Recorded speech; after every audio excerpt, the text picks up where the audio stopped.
Greetings, YouTube. Today I'm going to talk about the open gaming licensed Steampunk book. Now, I own a number of Steampunk role-playing games that are based on the D20 OGL mechanics, and I firmly believe that of the selection I own, this may well be the best. And oddly, I think it may also be the least well-known, which is kind of a pity, because I think it's the best. It's well presented. It gives it a cohesive steampunk setting that really, to me, kind of has the feel of the 19th century, at that cusp between the 19th and the 20th century, right where the technology that is we classically think of steampunks was, this far away from being real, along with some of the spiritualism that was part and parcel of that world, of course, made much more realistic in a world where magic does in fact work. And I think it really grabs that vibe just right. The production values are high. The artwork is nice. It's not the best I've seen, but it's definitely consistent, and it conveys the feeling of the setting well. There's also some fiction in here that covers the adventures of a group of steampunk heroes as they attempt to conduct a mission to blow up an enemy strong point. And it's peppered throughout the book, and it's used as illustrations for each chapter, and it covers, character development and skills and, what have you. And it's, not the greatest fiction in the world, I freely admit this, but it's evocative enough and interesting enough that I read every single passage and enjoyed it. And I felt that it added to my understanding of the game in general, and specifically in this, in the way this book handles some of the mechanics. Now, one of the things that this game does right off the bat is it opens up the types of races that you can play in a lot of ways. So I'm going to give you a list of what you can play in this game.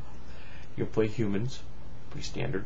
A hybrid, and a hybrid are anthropomorphic animals. They've been manipulated through science. Think of Dr. Moreau, and they offer rat, cat, dog, and I think one other race, which are fairly low in the social strata because they're only partly human.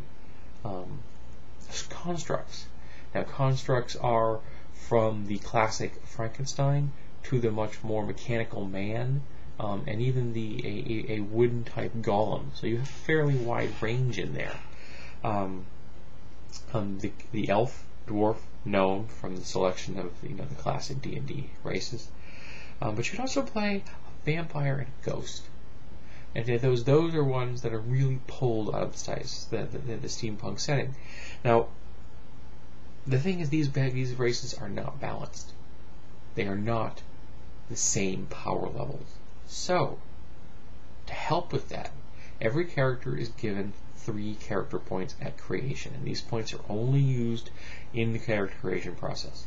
And what you do is you spend them to get the type of race you want to play. And if you don't want to play a particularly powerful race, you can use them for other means. For example, a human is 0, costs no points at all, because the human is considered the baseline. To play a hybrid, it's 1 or 2 points, depending on how tough your hybrid strain is.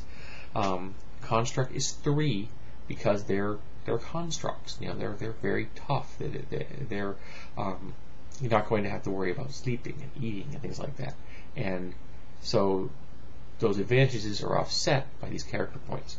An elf is 1 point, as is a dwarf, and that kind of balances out the fact that a lot of these 2 races really do get some bonuses that, in a D&D setting, they should maybe be a +1 level advancement or close to a +1 level advancement race. And this game out and out says they are, and they cost points to play them.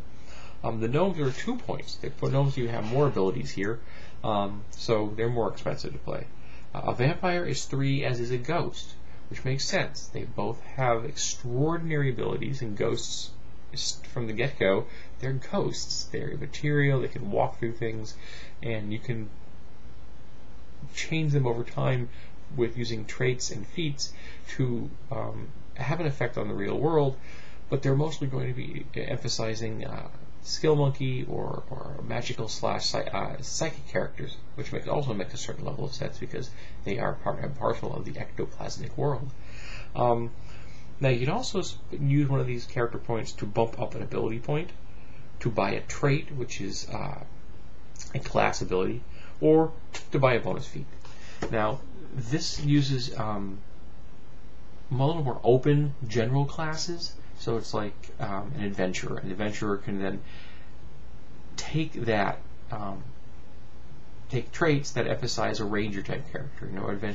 Take more of an Indiana Jones type character. So the classes are a little more generic, but because there are traits available, you can then specialize in a particular genre of that class, and you can pretty much play the type of adventure that you want to play in this, that it had that classic steampunk Victorian era. I wish this book had gotten more play. I wish that it came out of the woodwork for me. I didn't even hear about it for a long time, and somebody online, I think it was on EN World, mentioned it to me, and I hunted down a copy and got one. I think I actually paid full price for this. Oh, I paid full price for a gaming book. But it was definitely worth my time and effort. I enjoyed the read. I really like how they handle the different races. And one unique thing is if your character actually dies in the game, you can switch your character's race to Ghost and keep playing the same character. Now that is so cool. I mean, yeah, you have to swap out, different points and things like that, but it makes some sense that dying may have restructured your character's background. So if you really like the Open Gaming License D20 mechanic, and you're looking for something in the steampunk setting, and you want something that's out of the ordinary, something that isn't, the vanilla setting, you want something with a little more heft to it, I definitely recommend the OGL Steampunk.